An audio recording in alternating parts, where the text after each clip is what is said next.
Les Européens se voient tout à l'heure à Luxembourg pour lancer le projet Ariane 6. Axel de Tarly, il s'agit donc de la nouvelle fusée Ariane qui prendra logiquement la suite d'Ariane 5 en 2020.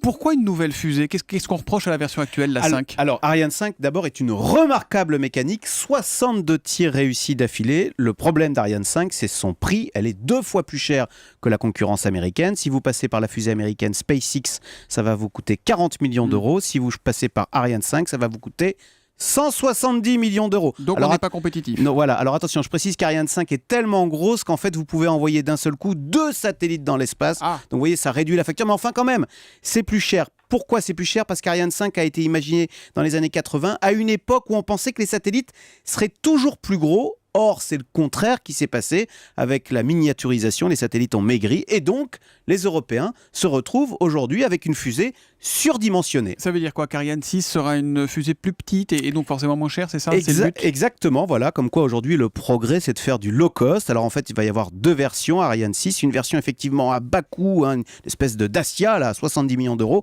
Et puis toujours une version gros gabarit, mais qui sera 30% moins chère. L'objectif, vous l'avez dit, c'est de redevenir compétitif. Voilà. Alors 2 questions. Combien va coûter cette nouvelle fusée Ariane 6 et surtout qui va payer ? Alors ça va coûter 4 milliards d'euros sur 10 ans, financé en grande partie par la France et l'Allemagne, mais aussi, alors en moindre mesure, Pays-Bas, Espagne, Italie, Belgique, Suède et Suisse. Alors bien sûr, les négociations ont été serrées, compliquées, mais franchement, on peut se réjouir de voir que les Européens sont arrivés à s'entendre sur un sujet de souveraineté européenne. Je vous rappelle que le projet Ariane a été lancé dans les années 70 après un refus américain d'envoyer un satellite européen dans l'espace. Du coup, les Européens ont décidé d'avoir leur propre fusée.